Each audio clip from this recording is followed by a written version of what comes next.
themselves back in the queue that had questions, and I'll start with Trustee Stevens. Okay. All right, where was I? Oh, so I think that we should, discuss, and then I would like to make a motion when we're done, that we open it back up. There's, the interesting thing about this RFP is that it wasn't, a lot of people didn't know about it. And so when we put this rush out there to all of our contacts saying, hey, we need help with this contract negotiations, for many of us, the conversation came up about having someone represent us, you know, in the long term, and people didn't know that they could do that. They didn't know that it was available, and they'd like to apply. So I was like, oh, yeah, sure, I'll send you the link, and then I found out that it was closed. So, and I know that this probably didn't just happen to me and to the folks that showed interest, and I think that it's good practice for any organization to be able to make a choice out of more than one. It definitely helps the process. So that's kind of my opinion on the matter. Thank you so much. Trustee Esparza-Stroffigan? So I do want to say just two things, because I didn't realize, like, all the documents, it's one law firm. Is that correct with the, okay. So, yeah, I agree with Trustee Stevens. I think there was just a lot going on with the superintendent search, and we were going through some governance training and such, so it would be in our best interest to reopen it. But I do want to know the timeline. So if maybe Mr. Caruso, I apologize, but we need to know what is the time frame, because I know our amazing interim counsel, Mr. Ogazaki, has been really working day and night, literally, and we do want to get this expedited. So if Joe Caruso. Thank you. And if I could invite Mr. Skaggs to come up as well. There is, thank you, Trustee Esparza-Stroffigan. There is urgency because our legal counsel has been doing both since October of last year, and it has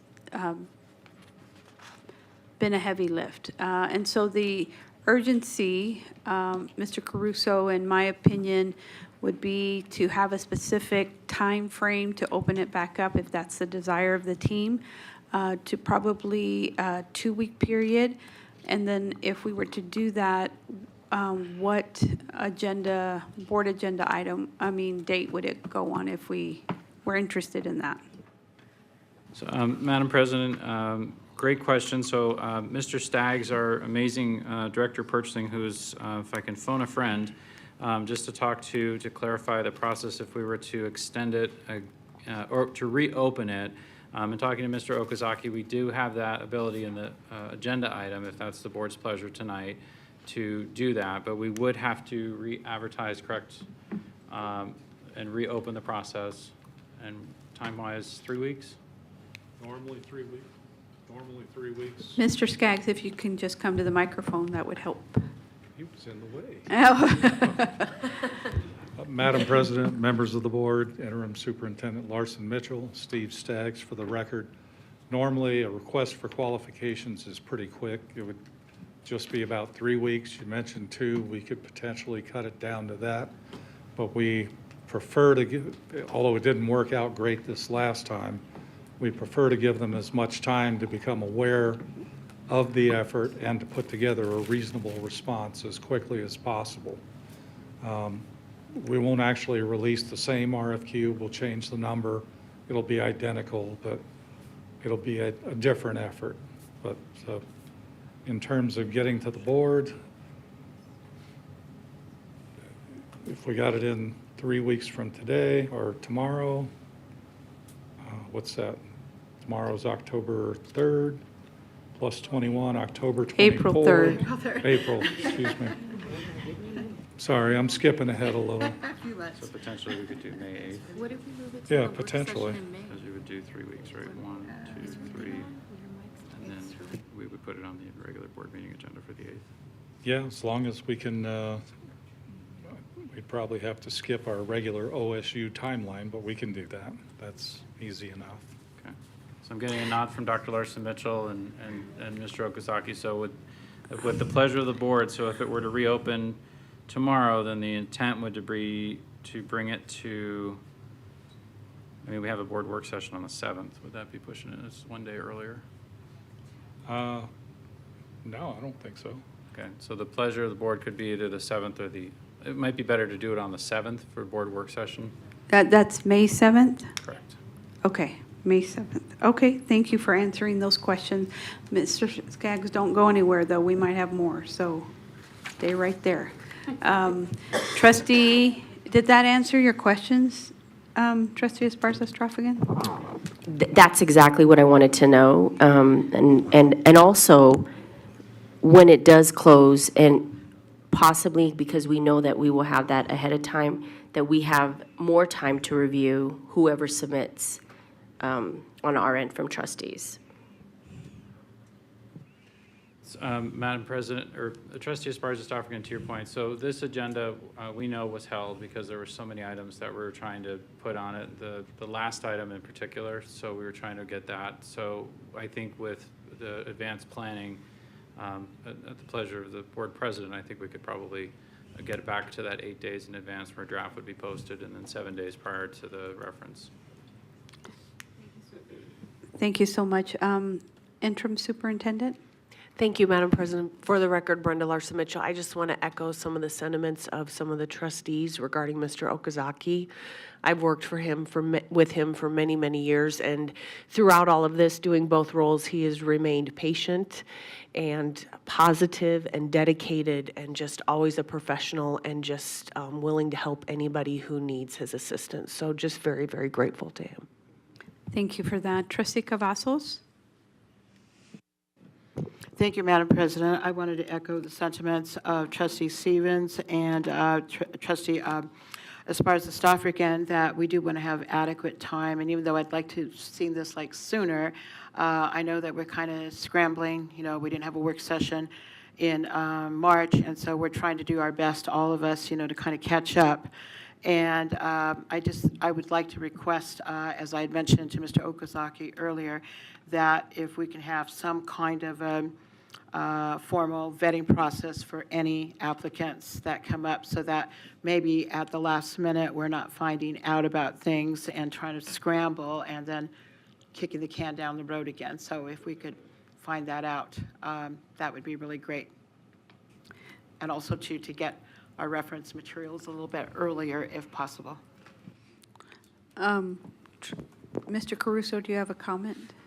So I guess, Madam President, so to clarify, so the ask Trustee Cavazos says you want purchasing to vet the candidates? So just to clarify, Trustee Cavazos, you want purchasing to vet the candidates and then submit their recommendations of who should move forward?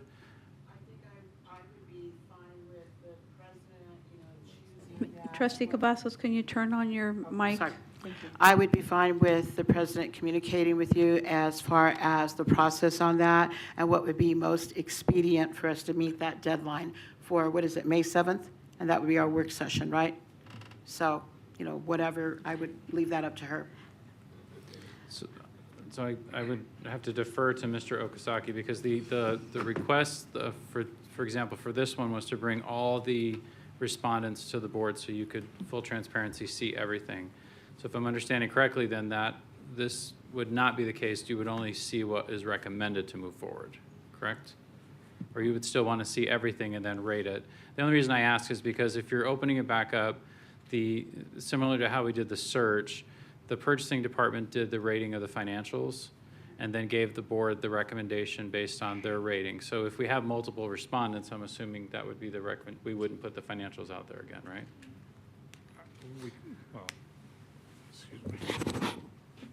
We could include the financials just like we did with this one, but you really don't want purchasing making the decision or narrowing down the field. That's not our area of expertise, and you're the ones that are going to have to live with the attorney that you pick. So I'd highly recommend that you all, other than if someone comes in and has so many exceptions to our contractual language and stuff that we might recommend booting them. But other than that, I highly recommend that you review them all. Right. And that was my intention. It wasn't to put this load on purchasing. They have enough to do with this. I was referring back more to what Mr. Okazaki had said earlier when we were talking about the previous item, as far as what he had gone over and how he explained to us possible conflict of interest, not a conflict of interest, just basically like a general vetting, because back when we did this a few years ago, there was a vetting that took place, but it wasn't by purchasing. It was basically, I believe it was by our board attorney, if I'm not mistaken. Correct. Madam President, if I could, so yeah, my understanding of Trustee Cavazos' request based on her previous comments was to vet these people for conflicts. And that's definitely something my office can do. The reason we were able to do it with Parker Nelson on this item is because he produced all of that information as part of the RFQ. We asked for, any conflicts and clients, and so we were able to identify somebody who potentially had a conflict. So I definitely think that would be helpful for the board. I think it should be done in advance. The only thing is I can't tell you how long that's gonna take. So when the RFQ closes and purchasing presents the slate of viable candidates, I would then take all those names, all those firms, look through all their information, and start doing a conflict check. Gentlemen, can you tell me how soon are we doing after the close of the RFQ to getting on the board's agenda for the May? How many days do we have? So, Mr. Okazaki, great question. So, based on our policy, the trustees, so if we stick with the May 7th board work session, the trustees would receive the draft agenda on Friday, April 25th. So April 25th is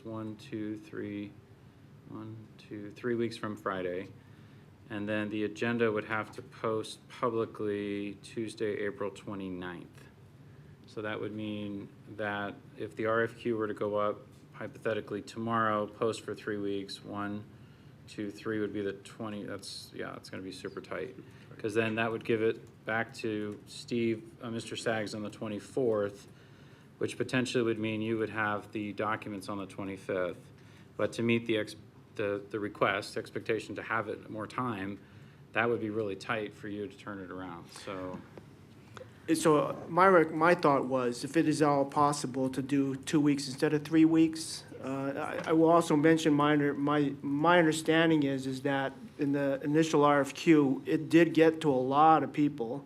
A lot of people looked at it, much less downloaded the app, and then even fewer actually started completing it, and then only one actually completed the process. So I think it was out there, people know. But I think at this point, we all going through the special counsel, we all know if you have guys in mind, or if you have some, tell them RFQ is opening up on Friday, get on it. But if you do 2 weeks, that would give me time to vet any conflicts and then still hit the May work session. So are you okay? If we're okay doing 2 week RFQ instead of 3.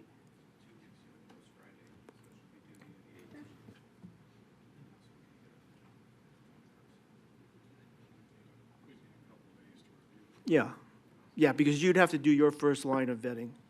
Yeah.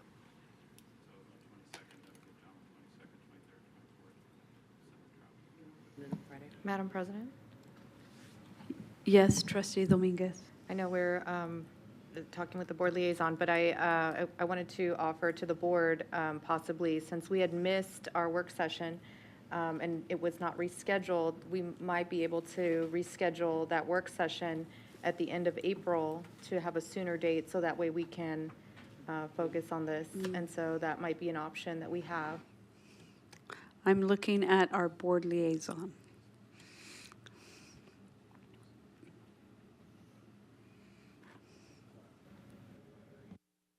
I'm going red.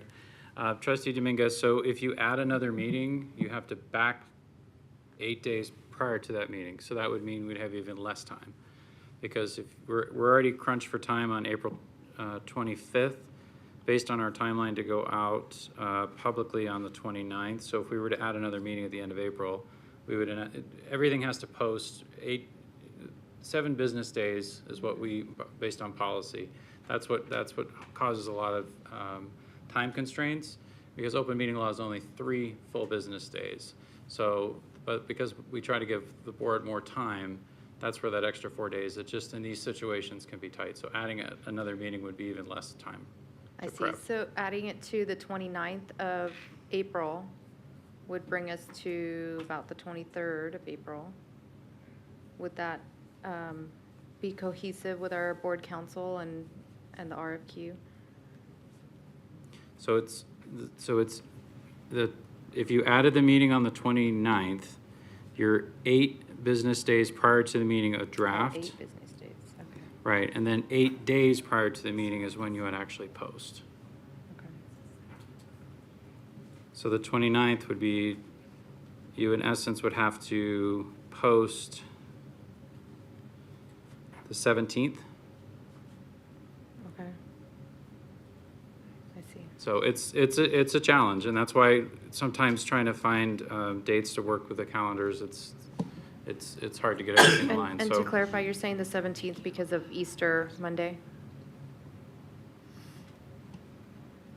so the district is actually open that, correct, so that we're still open the 17th and 18th, the district's still open the 18th. Okay.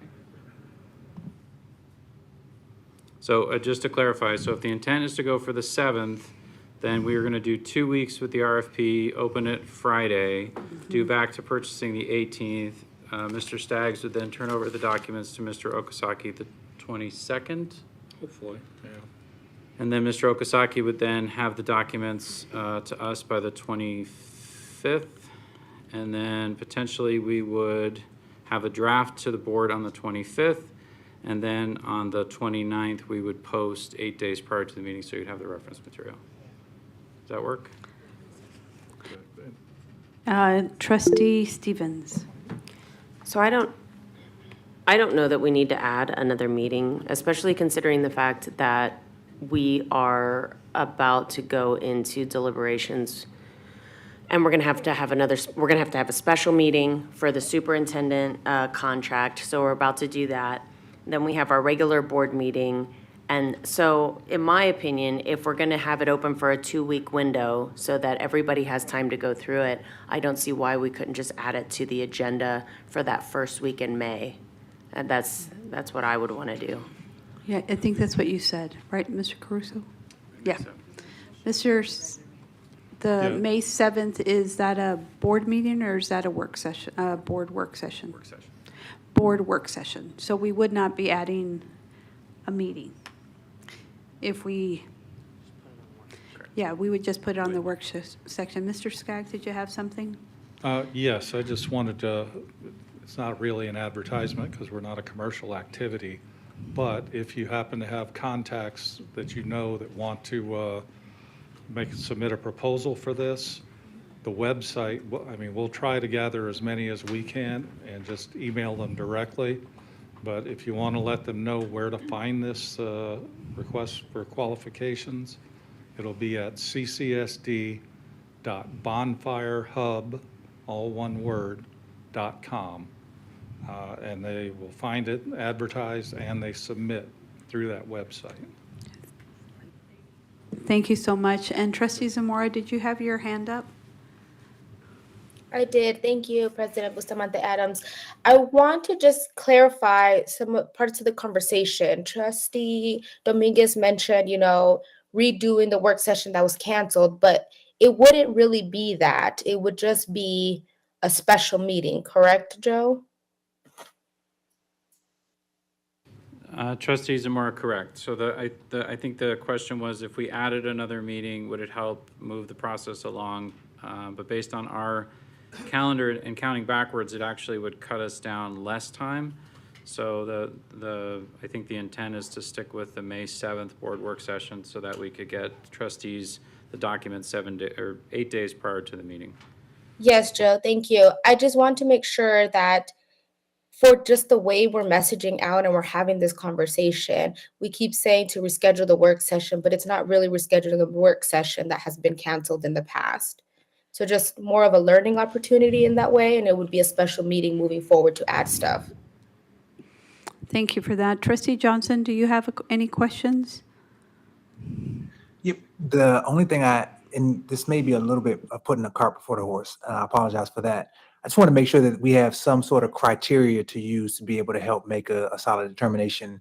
I recognize that, there'll be a set of skills from each person that comes to the RP. And so if there is a good rubric that we can use to help us use our quantitative and then qualitative analysis of that firm, would be very helpful so we can make a sound, so at least so I can make a sound decision on my end. I know others may be able to do it differently, but for me, I need just a little bit of some guideposts to help me figure out how to make a good choice of a lot of qualified firms. Thank you. And Mr. Okazaki, would that be something that you could do? Because I know you're going to do the conflict of interest, but the assessment that Trustee Johnson is asking, maybe three areas that you could provide your assessment on the firm. I can absolutely provide like a rubric based on my own Okay. experience in this position that I could present to you and you guys could tweak the way you want. Yeah. Okay, thank you. That would be helpful. Trustee Henry? I'm sorry, I wanted for clarity. I remember a couple of years back, the board went through this process before of selecting counsel, but then ultimately went with the DA's counsel. Am I correct in that? Trustee Henry, sorry, John. There's a rubric that Mr. Staggs provided that we attached as reference material. Trustee Henry, to your point, let me pull my notes here.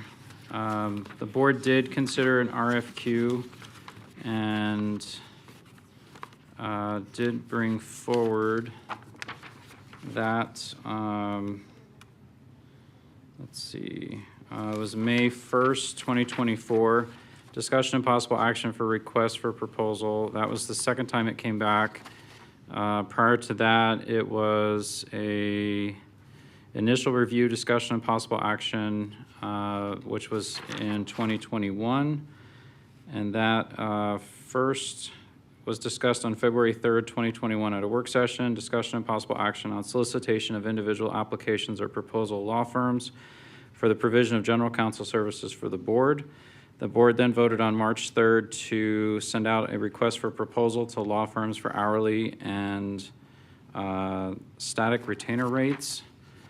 And then the board voted on June 10th. They actually selected a firm. And then on July 7th, a motion was to place a hold on the item. And then August 4th of 2021, there was a motion to approve using a county-appointed attorney as board counsel. The motion was amended as follows: to approve a county-appointed attorney as board counsel and to direct Mary Ann Miller to contact the three firms for their hourly rates. And then nothing happened again until May 2024, when a discussion came back and then that motion declined. Thank you. So for the June 10th vote, who was that law firm that was selected? June 10th, 2021, the law firm, the motion was to approve Holly Driggs was the firm. Okay, thank you. And then it was, okay, and then that process was halted, and then we went with DA counsel, correct? Correct. A motion, correct, was placed on hold until the next work session, and then the August 4th, 2021 agenda work session was a motion to approve using the county appointed, and then for the then board county attorney Mary Ann Miller to contact the three firms for their hourly rates. Okay, thank you. So at that time, there was some type of rubric that was used. Yeah, I'm just trying to go back, because it's like, we've gone through this process before, so there is something in place that we can use and reference. So the evaluation form is what Mr. Staggs provided. That's what's on the screen right now. That's reference item 2.06E. And then also, it's a pros and cons sheet that then Council Mary Ann Miller put together. And that's reference 2.06F. John, if you don't mind pulling that one.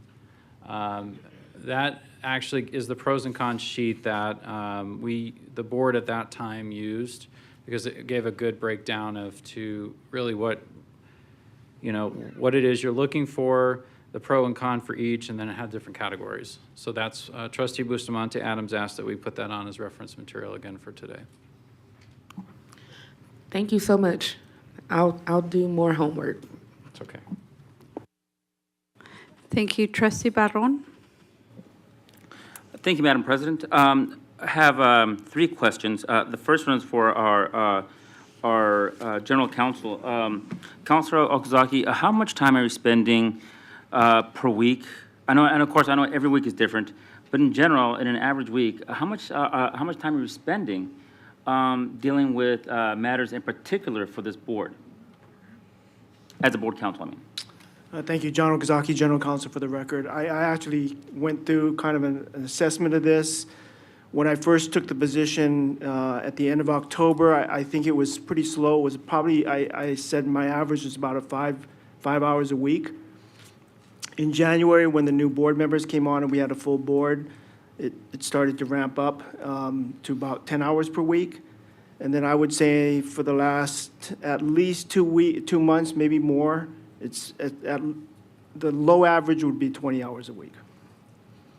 Wow, that's quite a bit. Well, again, I think you should be commended for your service here to this board and, of course, acting as general counsel for a very large district. We definitely want to get you that help. And of course, going back to what started this whole thing, 386.410, which allows us to, of course, this board to hire its private legal counsel.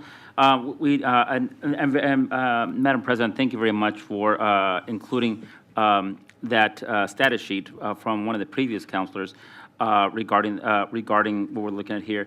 I do think, I agree, I think, with the overall sentiment to push this a little bit further out. Having only one responsive law firm, that in this case, I was just reading through there, and I was thinking that we definitely needed someone who, again, I know that the law firm that responded, they've done work for the district, representing us, as outside counsel. But I'm looking for something a little bit more, how should I say, for this council, a little bit more focused things, to focus on things that are actually like more relevant to what we're looking at, such as, well, actually it says right here, related to NRS 386, 288, 241, 281A, because quite frankly, that's where we got in trouble before. So I was wondering, is there any way to actually include this in the RFQ to specify, it would be by preference, lawyers, law firms, or attorneys that actually have relevant experience related to 388, 288. And I know the state of Nevada does not specify anyone to be an expert in any particular law, specialty, right? There is no such thing. But I'm wondering, is it legal for us to include this in the description that we have firms or lawyers that are familiar and have worked maybe prior work in these areas, or have represented or have advised boards in these areas? Is that possible? Thank you. Mr. Caruso and Mr. Skag, does it not say that in the art and the description? So reference 2.06A, it starts actually on the bottom of page 5 for the overview. It talks about the work involves representing and providing legal counsel to the board and individual trustees at meetings and gatherings, but not limited to public meetings, special meetings, closed meetings, litigation meetings, negotiation, and other gatherings. And then on page 6 of 7, it talks about the assistance, consultation, guidance regarding preparation of agendas, conduct of work sessions, special and regular meetings, including Robert's Rules of Orders, Nevada open meeting laws, municipal law, proper governance procedures, as well as legal guidance in respective areas of laws. And then on page 7 of 7, it talks about experience in administrative law, general contract law, government relations, and Nevada legislative process. So it doesn't spell out exactly the NRS 386, 288, 241, and 281A, but it describes, as I noted, the laws as an umbrella. I guess the way it's written, it casts, I guess even where, no, I guess I was focused a little bit more, I think I wanted a different focus, but, again, it's the will of the board. It seemed like it's an extremely wide net, but maybe, of course. Also, I want to point out to our the colleagues, just a couple weeks ago, I think when it came out, had we already appointed our new superintendent yet? No, we have to go through we selected the finalists, yes, and then we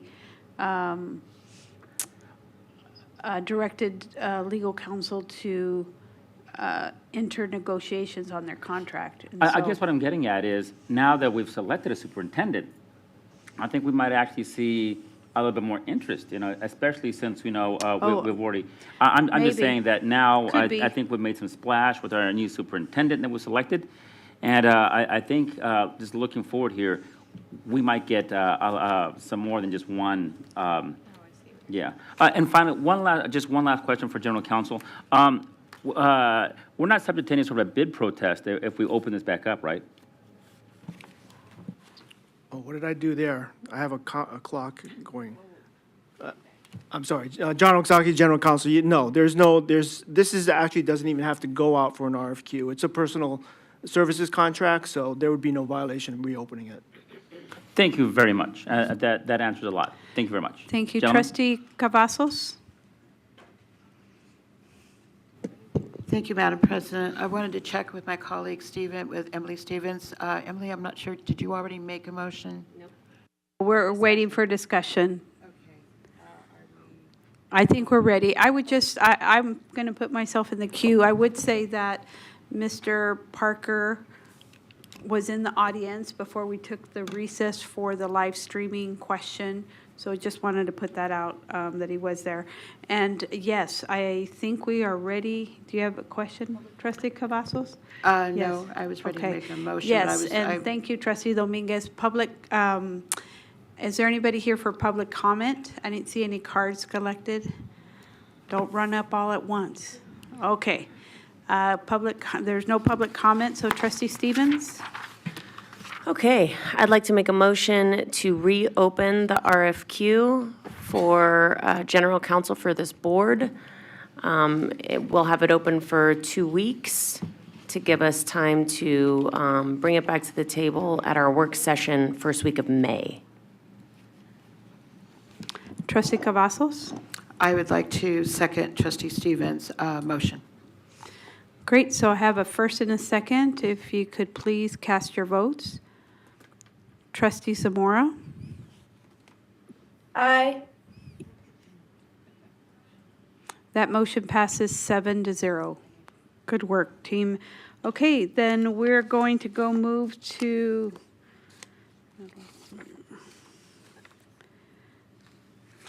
what number are we on? We just finished 2.06, so we are moving on to 2.07. This is an action item.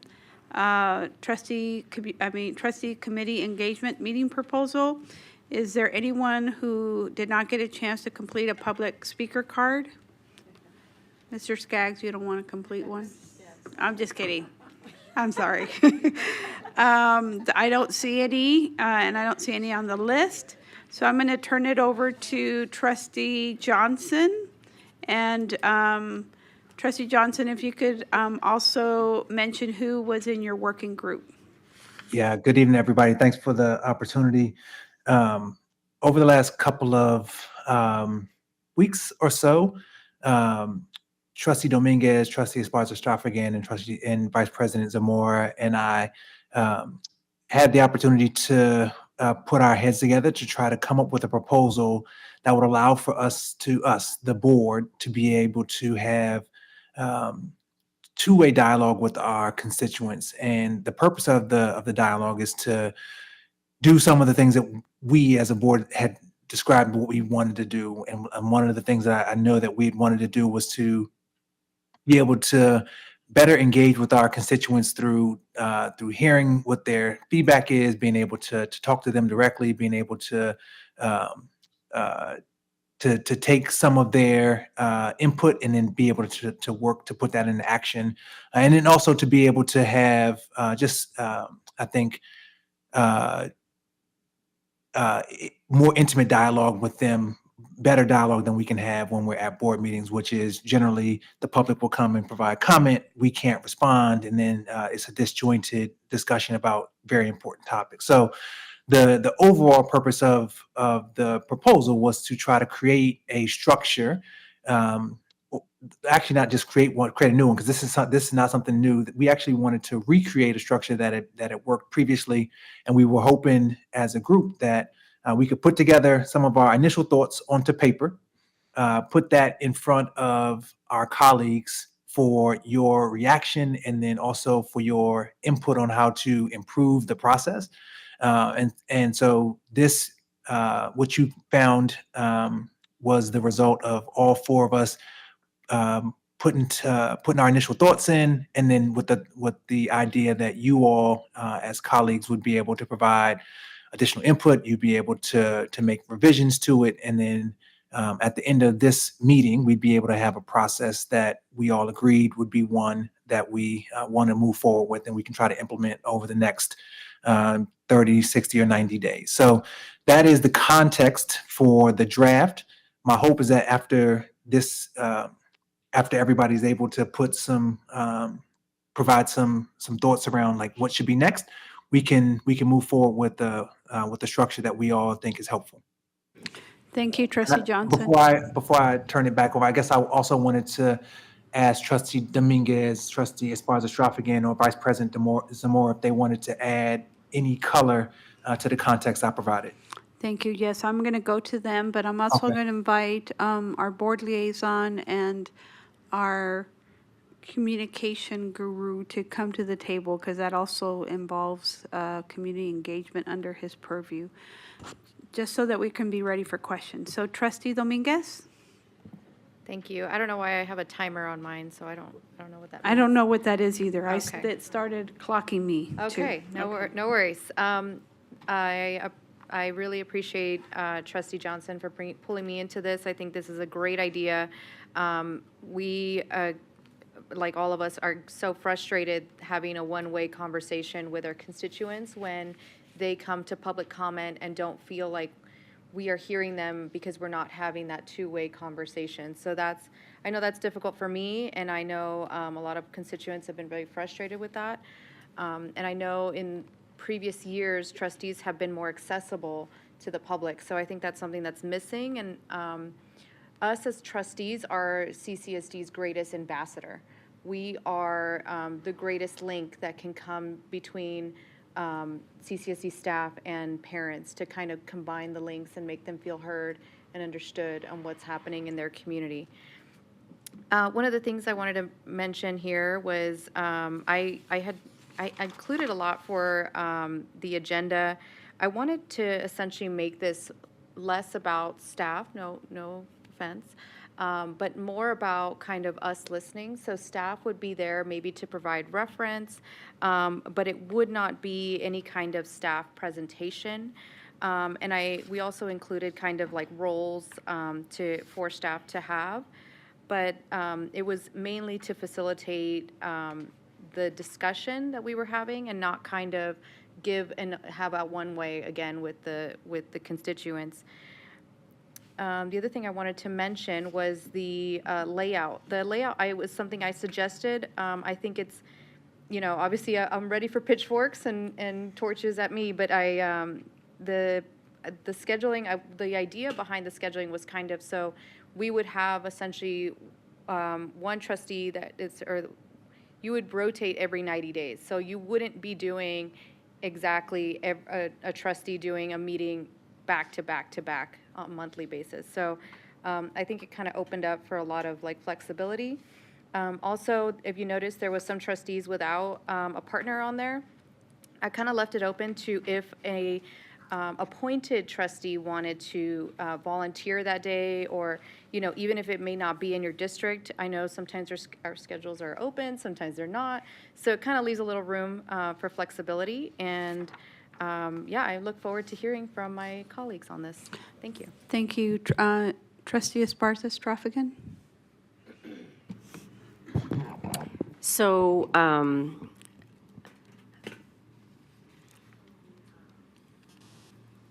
I know some of the past practices for trustees, let's say, maybe years ago, and I'm looking at Trustee Cavazos because I remember going to some of her town hall meetings myself as a constituent before she was, they did the redistricting for my area. And I just felt like there was, just to reiterate, this is so timely because we need to really re-engage and really listen. And I think one of the things that we learned from the superintendent's search is the value of the voices. And so I would like to kind of bring you all to, if you have your laptops, or maybe we can have the document, Mr. French. Give me 1 second, I thought I had it up. Page 204. So I wanted to highlight where it's phase 3, pilot meetings and evaluation. Oh, okay. Is it working? We'll wait. As he's getting that ready for us, I think we learned a lot from how we really customized the listening. And so hear me out, because people have very busy lives. And when we do look at that format, we're open for suggestion, but we delineated between having a meeting for students, like right after school. We had another meeting potentially with, we said personnel, which would be indicative of like teachers, support staff, right after that meeting with a little break in between. And then we would remain on whatever that location is, we're assuming it's a school site, to engage with parents and families and community members. It would be and require, let's say, I don't know, a block of time. I think our recommendation might be up to maybe 3 to 4 hours. But then we would only be doing one meeting and addressing all the different audiences to listen. Oftentimes, when you have students in the same room as adults, they don't maybe have agency or feel that they can have efficacy to speak up. Or even individuals may have topics they want to bring up that they don't necessarily feel safe about. So I wanted you to be clear to understand it would require a bit of your day, a chunk of time, but I think we learned from that process that we really did have different listening and different topics. And again, I want to reiterate what Trustee Dominguez was saying, is it's not a burden on the personnel. You notice we didn't like the term staff. So we're saying personnel because it should be a meeting that we're facilitating. The requirement for the personnel would be like finding a location, maybe having someone there just for some note catching. But we do not want it to be a burden on them. We don't expect them to prepare. It would be our responsibility to do and engage the community. Thank you. Vice President Zamora, do you have any comments? Yes, thank you, President Bustamante Adams. I really want to thank Trustee Johnson in starting this, getting the ball rolling. This has been something that I think has been on many of our minds to try to start. I know some of us were doing our own, but seeing these try to be led by the district is really exciting. I will like to remind folks this is a draft. I know there is things that we have read and seen that we don't all agree with, but I'm very excited to have this conversation. I think all of us have been doing a great job of communicating.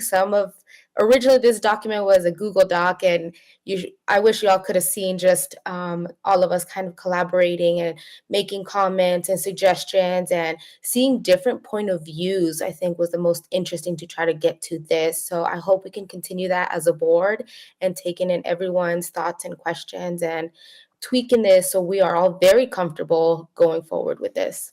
Thank you. Thank you. Trustee Barron? Thank you very much. So, I guess, this trustee community engagement meeting proposal, what these are, it's a planning for what we otherwise call town halls.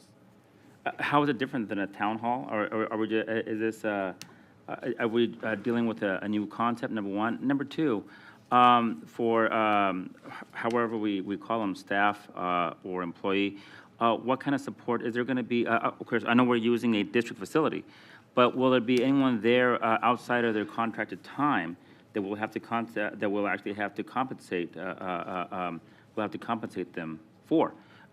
Those are just, questions that I have. Great questions. I can tackle on, oh, I'm sorry. Yeah, go ahead, Trustee I Samora. can tackle on the town hall aspect of it. As most of you all know, a lot of the work that I do is advocacy. And I think in our community, when folks hear town hall, very much seems like talking heads, right? People talking at you.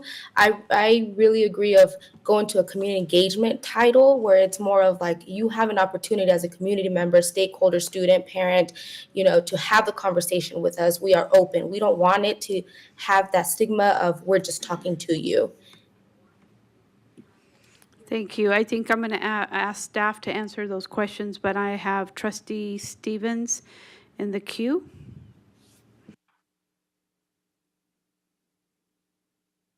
Yes, go ahead, Trustee Dominguez. Thank you. I apologize to my fellow trustees. I just want to clarify for my colleague, Trustee Barone. So here on page 3, right underneath, so it says the trustee-led facilitation guides. So below we have CCSD personnel expectations. So kind of, they're invited as like an informal resource, like a just informational resource, but they're not going to be presenters. And then maybe to provide any kind of clarifying details. If we do have these at high schools, it would be helpful maybe if we had the high school principal there, because likely parents will have questions based on that school. But the main part, I think, for staff to be there is to take notes and to maybe annotate a situation or address a concern that we may have that we need to follow up on. So they would be our resource for that. And we might also need maybe security also. If you're Trustee allowing. Barron? Well, I guess that was actually my point. We're definitely going to need security. Like, for instance, I'm sure I'm not the only member of this board who's been taking questions regarding an ROTC program at a certain school. I'm still getting questions, not necessarily to me, but I know to the entire board, regarding funding at one specialized high school. And of course, tempers kind of flare. It says here, CCSD, our personnel are invited. I don't think it's going to be an invitation. I think we're going to require to have certain personnel, which is going to be, of course, security. But we're going to get questions from a whole. I've done, although I haven't done one in a couple of years. Typically, we take. Typically, when I do one, I'll have someone from roadway. I'll have someone from community engagement. I'll have someone, and so on and so forth, to answer specific questions that questions. I mean, I know a lot about my city, but I don't think there's any one trustee or any one council member who can be expected to actually be an expert in all range of questions that are going to come up. So Thank you. I think CCSD personnel are not going to be, quote, invited. They're going to be necessary to help, and of course to just transcribe. But I'm just pointing out it might be outside of the scope of their contracted day, and I'm just asking, how much if we're setting aside funds for this in case we do have people who are contracted to work outside of their day. Thank you so much. Trustee Stevens? Thank you. So I think that this is, I think it's great to get it organized because, I mean, if I want to do a town hall in my district, I have to put that information out there, and then I got to figure out where I'm going to do it and stuff. We did this when we campaigned, so we know what it is. But I will say, when I look at this, there is, if we're going to organize it in this capacity, we have to be very realistic about what the expectation is going to be on the personnel. on CCSD PD on the budget. Because if you think about it, if we're trying to make this organized and we're going to have certain dates and certain places, now we are going to have to lean on the district to put that communication out there. Otherwise, how are we going to market it? Is it up to us to do the marketing? We don't have those contacts. We don't have the email lists. We don't have that. So then we have to lean on the district for that. And we have to lean on the district for security, which is, in my opinion, necessary. So it's more hours. Then you have the folks at the school who have to do the setup. And I know this because I've been to lots of events in the high schools afterwards, and there's people there tearing down, and they get paid extra to be there for those times. So we have to think realistically if we're going to do this. And I would say that, yes, this is a draft, and I think it's great, but I think that we need to add a few other things on there, namely the budget, what we think it might cost, and this would probably have to be a conversation with our team here at the district to say, hey, this would cost this much in manpower, this is what it would take to put this information out, this is what it would take to have 2 officers at every event every time you do it, this is what it would take for facilities, and really put that together, and then at that point, it would really be a proposal, and then we'd have to figure out which budget we want to take it out of, and so on and so forth. So I love the intent. I think it's a great idea to really get it organized. I think I think it's pretty necessary. I think the community definitely wants to be more involved, and this gives them the opportunity to do that together.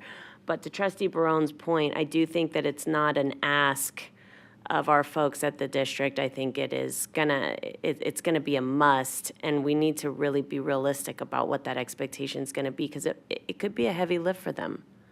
Thank you. Trustee Satori? Thank you, and my question was kind of along those similar lines. First of all, I do want to reiterate as well, thank you to my colleagues for all the work you put into this. This is something that's been on my mind, and I'm very excited about. I'm very interested in doing it. I'm really excited to take part. I also think the timing is so perfect because the positive momentum we have, and then so much communication that we've been doing about wanting to be more transparent, wanting to communicate more and connect with the community more. I think it's just perfect timing for us to do this. I think it will resonate well with our community. And one question was asked already, but I would ask about us being able to attend other ones, because Clark County, unincorporated Clark County is kind of a wide net, and so I love that I'm on some of those, but I'm not on, I live in District F, so I would like to also attend one of those. So I just wanted to put my name on District F as well.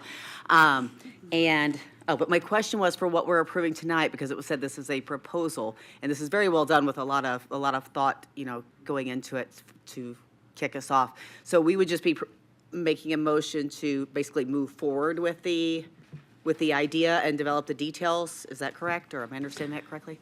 Well, I think based on the conversation that I'm hearing is that I'm going to have staff weigh in, but to what Trustee Stevens said and Trustee Barron, we should probably ask staff to give us feedback on if we were to go forward with this draft, ask them to give us the manpower hours or the cost, like what would it take? And they would come up with those logistics.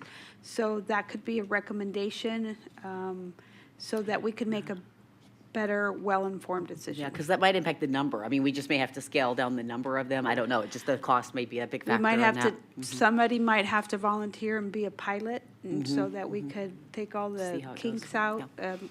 But who knows? We're not, but yes, so I don't know, this is a proposal, yes, but we do have options on what we would do as next steps. Okay. Trustee Biasotti. Thank you, Madam President. So this seems like a big project, and I know there were a lot of thought that went into this and planning it out.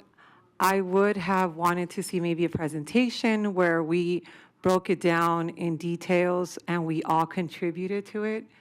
This seems something like that was just worked on and then presented to the rest of the board.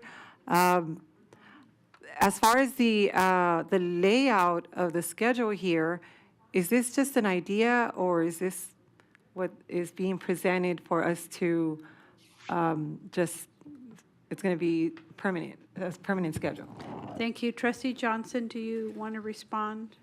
Yeah, absolutely. So my hope was that we could actually get some input from everybody here. So like if you have suggestions, so like, for example, with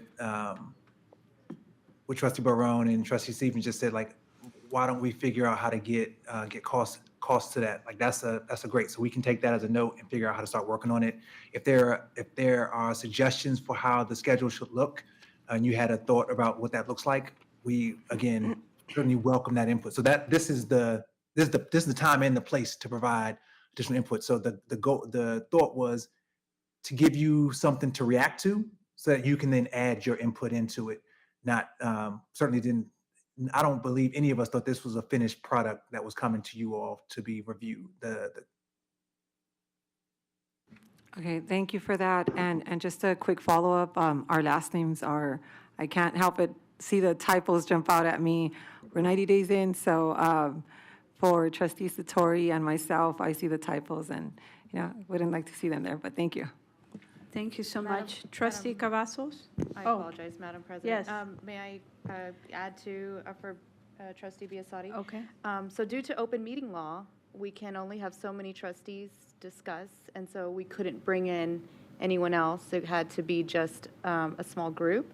And then the idea is if, we would bring it to our president and say, please put this on the agenda, and then she would put it on the agenda. So there was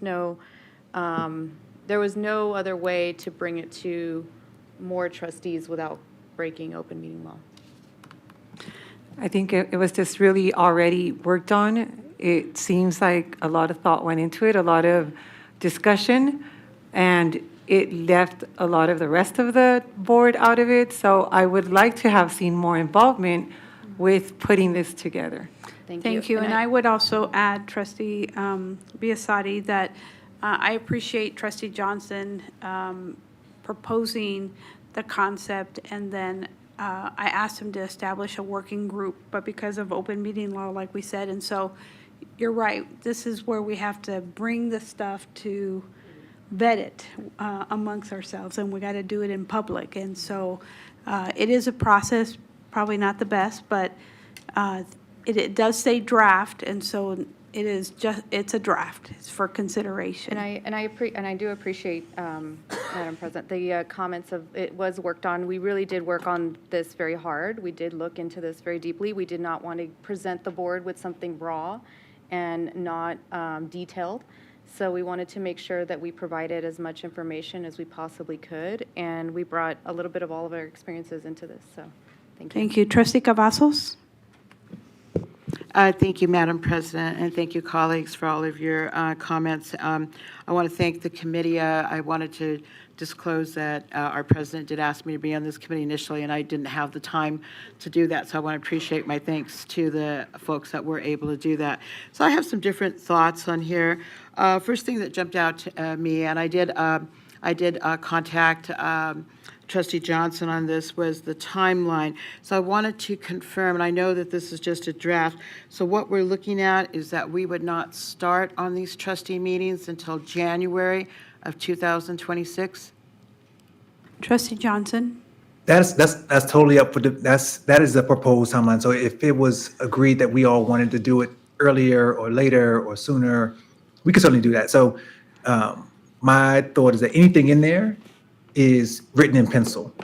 Okay, that's good. I actually am glad to hear that, because I see that there are 10 trustees here that have 3 meetings scheduled already, and I only have 2, so that means that leaves me with a free meeting or a free month where maybe I could do my own town hall, and I'm just kind of like really tickled or thrilled about that, because I wouldn't start until March of 2026, which gives me time to maybe have a mental health town hall or a student-oriented town hall or a town hall having to do with community issues that maybe are addressed a lot of times, like my colleagues brought up, that we can't, because of policy, we can't answer our public commenters, but we could maybe, do something like that. So what I'm looking at here, and again, as Trustee Johnson said, this is just a draft. We can look at it. I like the organization, and I like the presentation of the framework. I want to emphasize what Trustee Dominguez said, that, the staff would be there as a support. But I've also want to bring up what Trustee Esparza-Stofrican said. In previous town hall meetings, I want to bring up something that Trustee Edwards in the past and Trustee Young used to do, and they had theme-oriented. So they would go ahead, and that is when the trustees did have access. We had access to our whole district email. So say Trustee Young would write in and would talk to Cindy Crone, and she would say, I would like to have a trustee district meeting on April 26th. These are the schools, this is the area that I'm looking at within District C. And then Cindy would, Ms. Crone, would then contact the principals of the schools, not us, would contact the principals of the schools, and then we would go with whichever principal said, we have that open, and we can provide the library or the multipurpose room or whatever. And staff was still there if we requested it, but we were also able, at one of my town hall meetings, I brought in a couple of mental health experts from UNLV and I still had district staff there, but we were able to also bring in people that, of course, we vetted, and we didn't just like invite somebody, and have them show up. So I like all the work that went into this, but I think that we have some flexibility here to kind of loosen it up a little bit with input from the staff, where they could support us, but that say, like, as Trustee Stevens brought up, if there was a particular thing that she wanted to address, that her community had really brought up to her, she could do that. So I think that this is a basic framework. I'm looking at this and I'm thinking, I really need to know I need to really get more expert on this Chat GPT stuff, because, this is a good framework, but I think we need to personalize it a little bit more, and I think that's what our committee that worked on this is asking us to do. So I already brought up about that. So anyway, I just want to make sure that if I have that free third meeting there, we could work it in somewhere, because everybody else has 3 meetings. The only other thing that I wanted to bring up was what Trustee Esparza-Stofrican brought up about the targeted audience. I don't know if I would be in favor of maybe a 4-hour block, but possibly, depending on what the topic is, and also too, we would do like an RSVP thing. So I would have an idea going into the town hall. Okay, Trustee Cavazos, 50 people have responded to this. So what I would be expecting, and I'm looking at Todd, what I would be expecting is maybe 20, maybe 25, right? And that's usually what we got.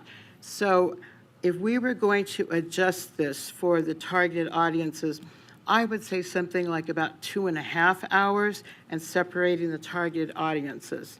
So my mouth's getting dry, so that means my body's telling me you're talking too much, so I'm going to stop right there. And Trustee Cavazos, that 2.5 hours, that would be the 3 groups. Yes, that would Okay. include the three Those 3 groups. groups. And within those 3 groups, he would work in some time for each group, like say the students, maybe the students want 10 minutes of Q&A, but the parents only want 5 minutes or, Okay. whatever. Thank you for that. In other words, basically tailoring it to the unique audience. Thank you so much. those are my suggestions. Trustee Esparza-Stofrican, then Trustee Dominguez, and then Trustee Satori. I'm going to turn it over to the staff, so be ready. Go ahead. Yeah, I know that, it's already been said, and I'm taking notes on all of your feedback. I have a question for council, because for clarification, we actually, would it be appropriate to use a shared doc? Would we be allowed to have our colleagues respond on a shared doc? Would that violate any kind of open meeting laws for them to give us feedback on this initial proposal?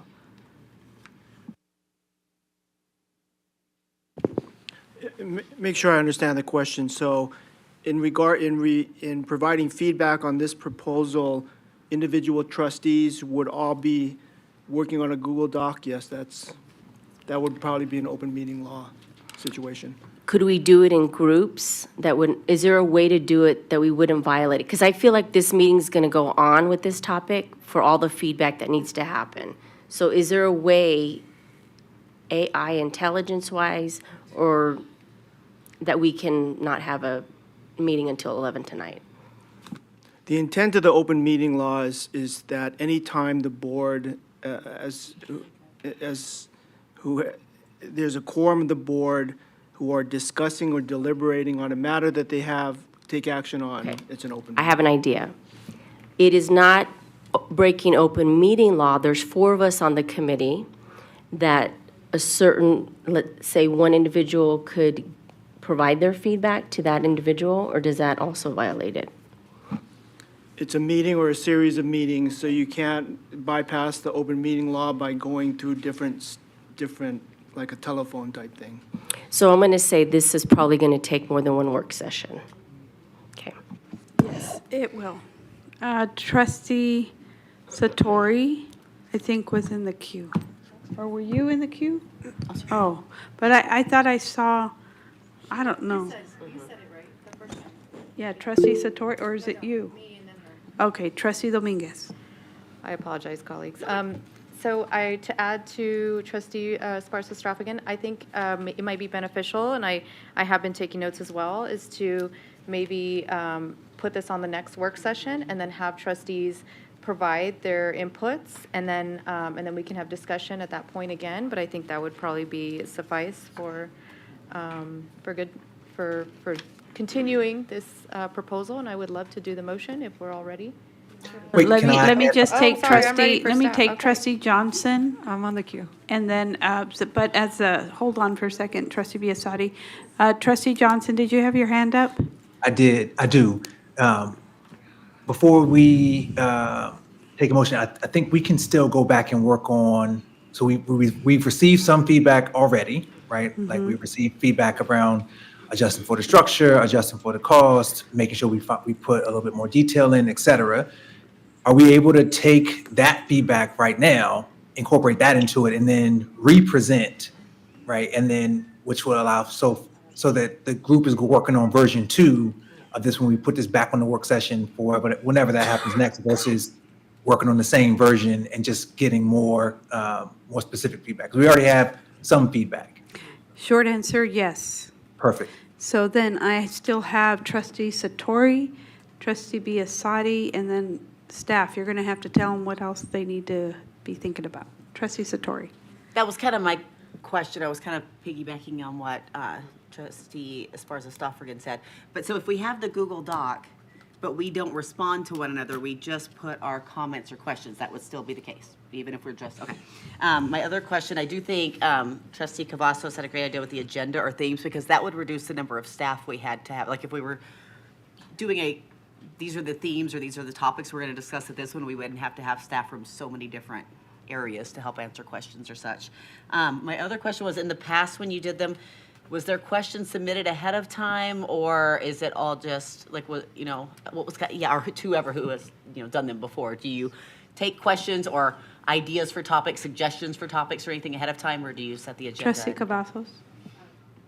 Thank you. I usually submitted questions for topics to our district, but again, and Mr. Caruso can help me out with this, but again, we had access through our board director. In other words, I did not have the email list, but we had access through our board director where I could send out, the topics, the location. Would you rather have a Saturday meeting? Would you rather have an evening meeting? So I rotated mine. I had some morning meetings. I had some evening meetings. I had a couple of Saturday meetings, but not many. Most of mine were either around 5 o'clock, 5:30, or it was a morning on Saturday. But I did submit them ahead of time, and then I basically took the percentage of the topics that were the most prevalent, and so I would take them in order. So maybe mental health was the highest one. Student achievement was the next one. Student safety was the next one. So I would try to take them in order. So you kind of went off of what the constituents were saying that they wanted to discuss or Absolutely. hear. Okay, thank you. Absolutely. Thank you. Trustee Biassadi. Thank you, Madam President. I'm all for great ideas, but when they directly involve all of us, I think we should be part of the discussion. And I have a question for John Agasaki. If there is this interaction in the Google Doc already happening with 4 of the trustees, is it a open meeting law violation? Because I know that going forward, we can't all participate in it, but already 4 of us are participating in it. It would be, is it for elected members? Yeah, so it's a quorum is of the elected members, so it'd have to be, you only trigger their open meeting law if there's a quorum of 4 elected members participating. I was under the impression appointed also counted as that, so thank you for clearing that up. Okay, Mr. Story and Mr. Caruso, what else should the working group consider?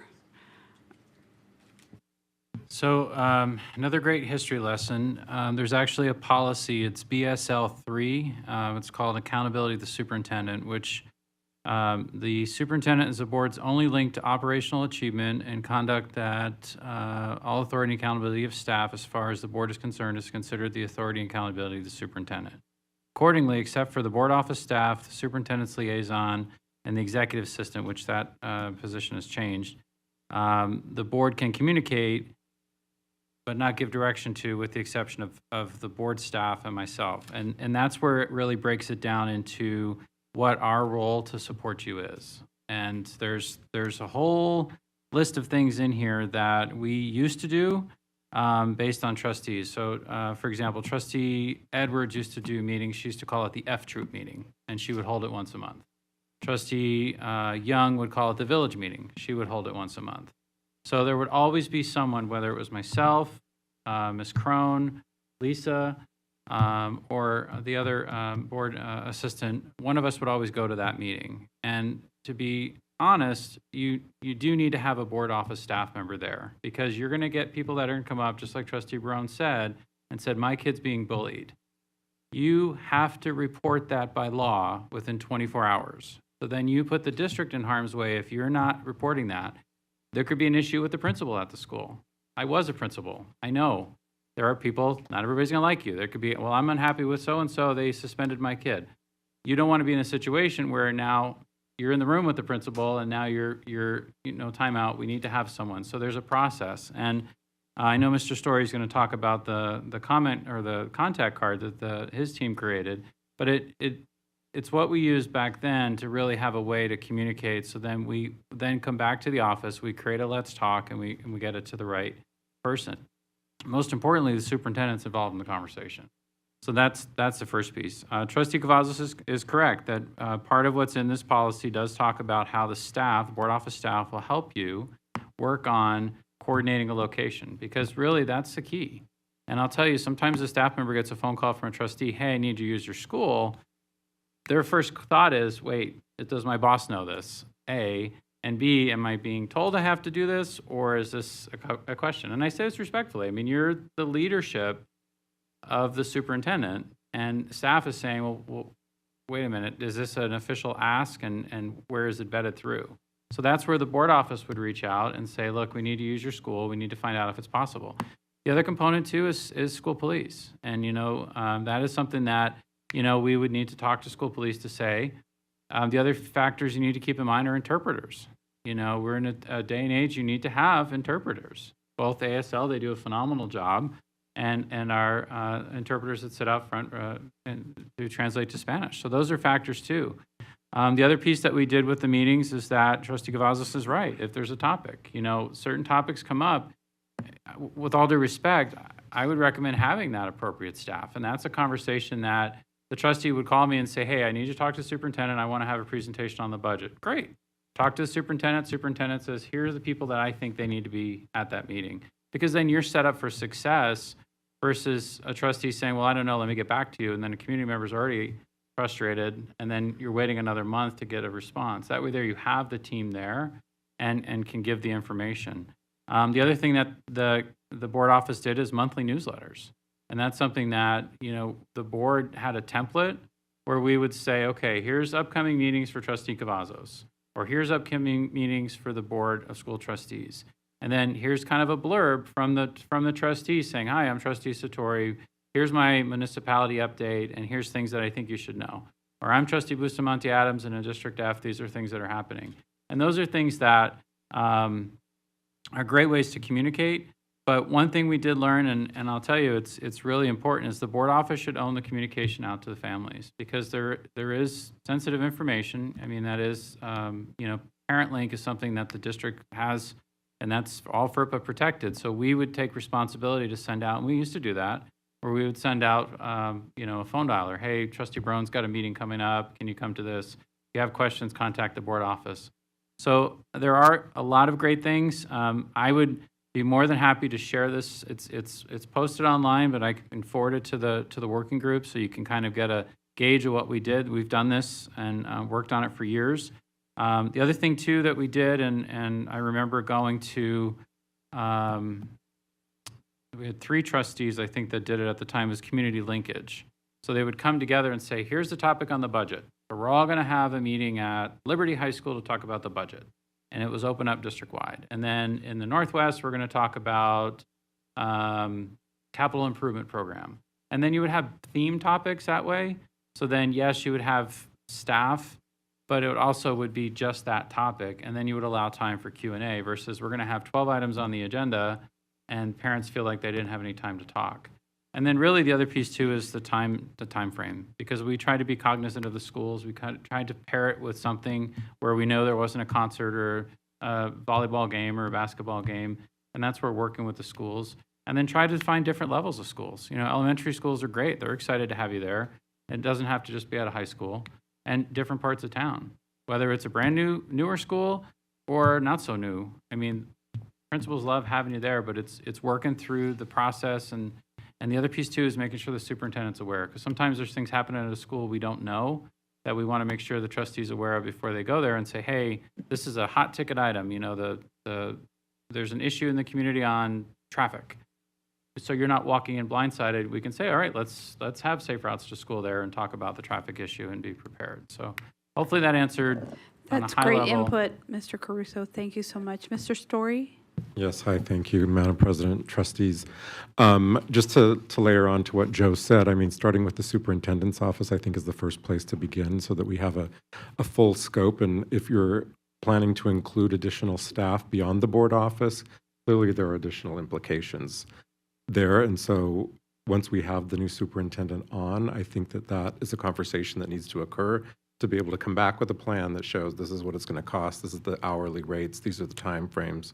It's going to be overtime that needs to be paid and all of those considerations. As far as the engagement piece itself, the other thing that I would urge is that as part of this conversation and coming back with different iterations of this plan, that staff, you could task us to come back through the superintendent to provide other additional options, meeting options. In person and at a school are not the only options available to us in this day and age. We have technology that allows for a lot of dialogue to occur where it doesn't necessarily have to be in person.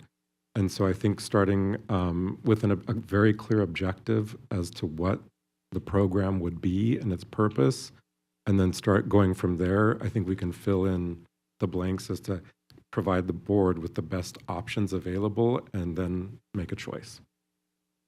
Thank you so much for that input. We're going to close it out. This is it. Trustee Cavazos, Dominguez, and Esparza Straff again, and then I'm going to recap what I think I heard. Trustee Cavazos. Thank you. I'll just make this brief because I forgot one note, and that was that sometimes when I was asking for a location, Ms. Crone would get back to me and say, well, you know what, Harmon Elementary School is having this particular event on a particular day, and we're going to have a lot of parents coming in that day anyway. Would you like to have your trustee meeting at that time? And we would still have somebody there that was staff, but it would be something like a win-win because they were already having an event. They already had the built-in audience that was coming. And sometimes, I mean, we had some that were very, very serious meetings about very serious topics.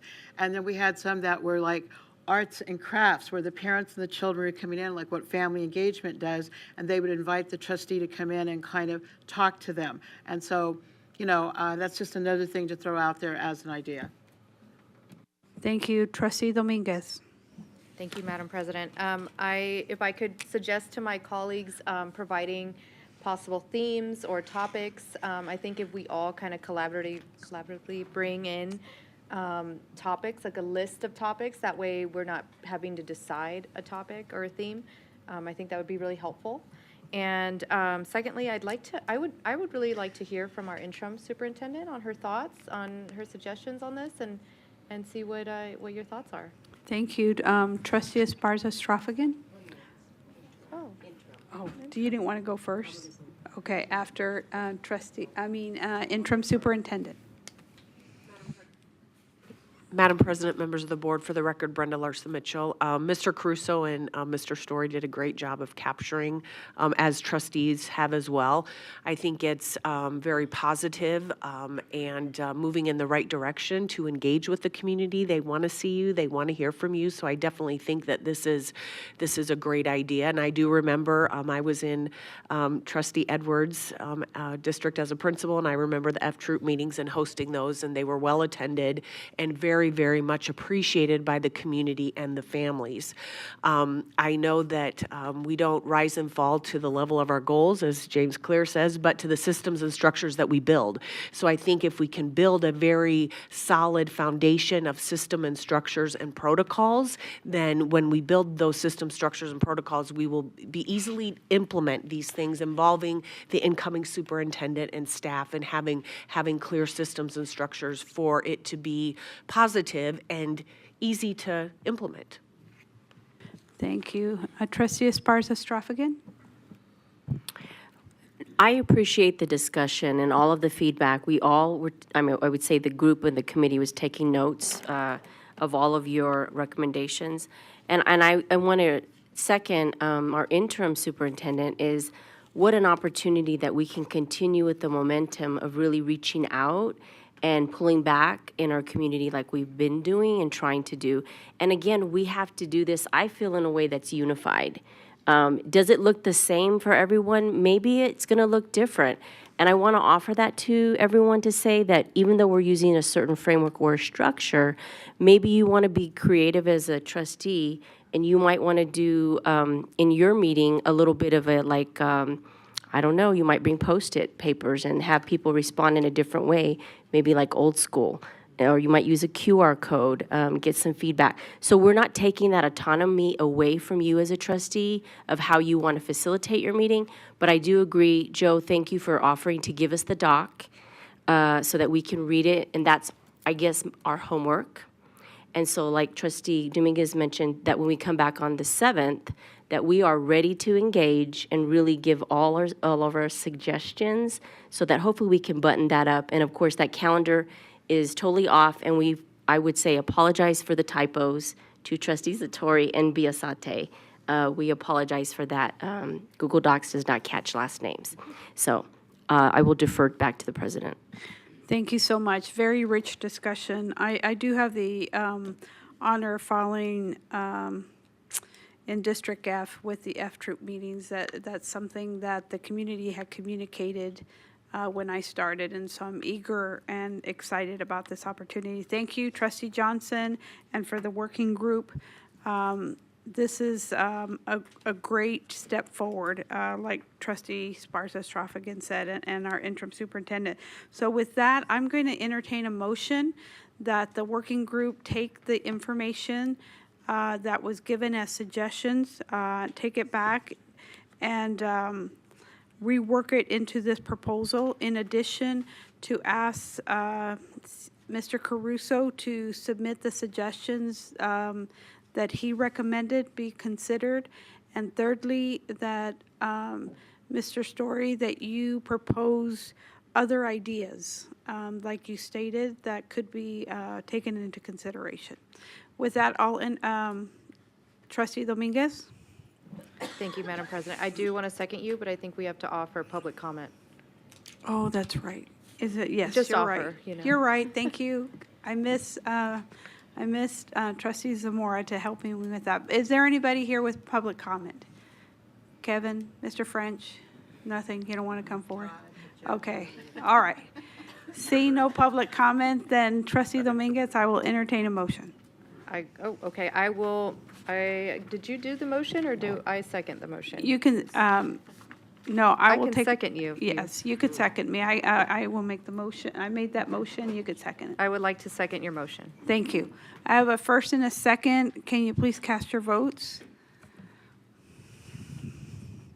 Trustee Zamora? Aye. Okay, that passes 7-0. Let us move on to our last agenda item, and that is Agenda Item 2.08, Council of Great City Schools 2025 Annual Legislative Policy Conference. I'm going to let my colleagues go first, the ones that attended the conference. Trustee Cavazos, do you want to start? I definitely will, and I'm pretty sure my colleagues will not mind that I am going to make this as brief as possible, but inclusive, okay? So the three of us attended the conference, and I will just tell you a little bit about the topics that were covered in some of our workshops, and then let the two of them add in, so it'll be less than a minute. We had a multitude of diverse speakers, ranging all the way from national media commentators that were kind of informal, all the way to talking about very, very serious subjects as far as civil rights. Educational priorities took basically the #1 spot there, and we were talking about the changing landscape in education policy. We had a number of different workshops to choose from, and some of them were immigration issues, DACA, talking about the different changes that were kind of coming down the pike that they did not, something that was a commonality with all three of us was that we wanted more details and we wanted more clarity as far as what was going to happen. So we did meet with our congressional reps. We were able to make 4 out of 5 meetings. And they basically answered us and said they would like to have more details also. So Trustee Esparza again was right on target with having her business cards right there.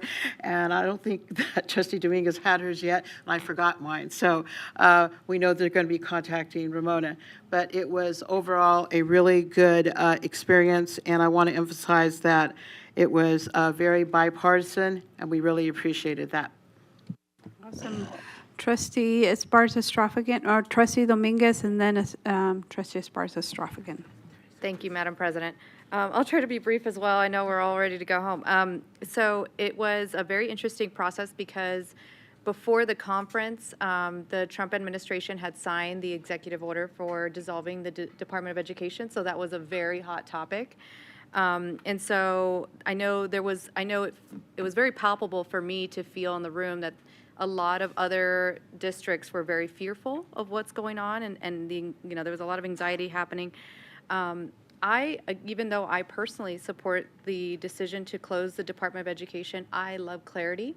And that was probably the theme of the entire conference was, where is the clarity? And I think the only clarity we will have is from Carson City, is from our governor and from our Department of Education. So one of the things I'm trying to get is, I'm trying to work with staff, is we received this enormous packet, which had a lot of legislation, a lot of court cases, a lot of actually definitions were helpful for people that are not in education. So I appreciated that. We're trying to work on getting everybody a copy electronically since it is a very thick book.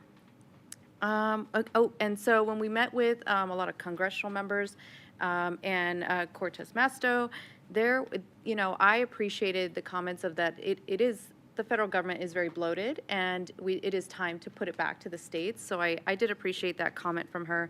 But I want to make sure that I don't bring any anxiety back to Clark County. I want to make sure that we here are going to continue on. And we haven't heard anything as far as the clarity that we're looking for. But as leaders, we are standing steady, and we're going to continue going in the same path. And to bring some kind of stability to our teachers and staff. We want to provide that stability, and we will let you know when there's change. But until then, it's business as usual. So, thank you. Thank you. Trustee Esparza-Stroffigan? Okay, ditto to all of what they said. Basically, I don't really have anything to add, other than I think just focusing on when there's times that we don't have clarity, we don't have communication, we have collaboration. And I think that was the piece that I enjoyed most, was networking, not only with my fellow trustees, but with across other states. And so I think that was the piece that was really powerful, to network. And we will, like you said, we will be here to serve the kids. And whatever's going to come our way, we will collaborate, we will become partners.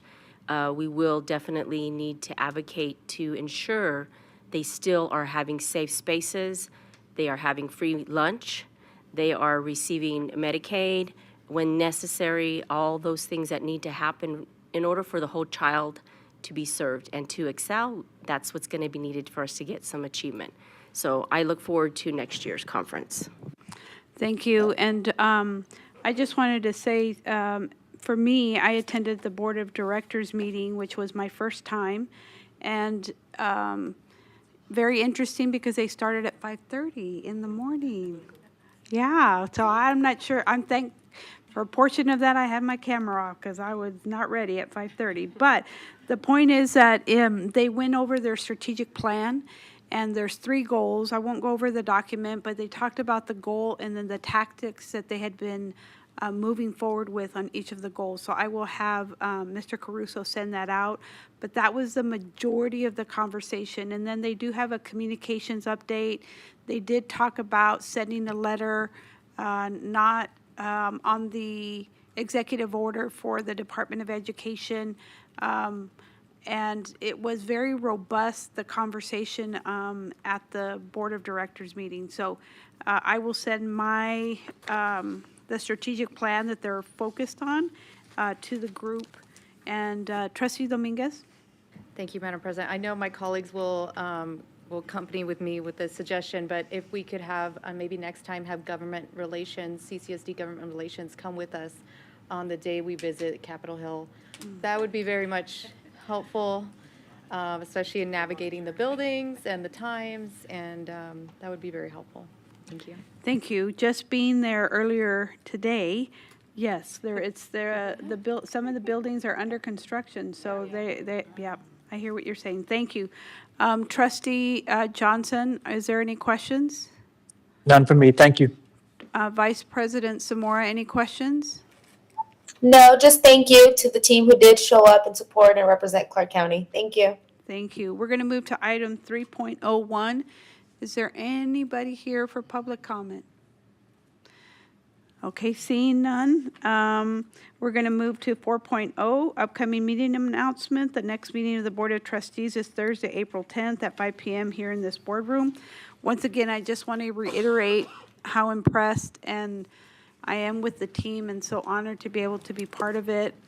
We are making movement in the right direction, so thank you for your time and energy. At this time, I'll entertain a motion to adjourn. Trustee Cavazos?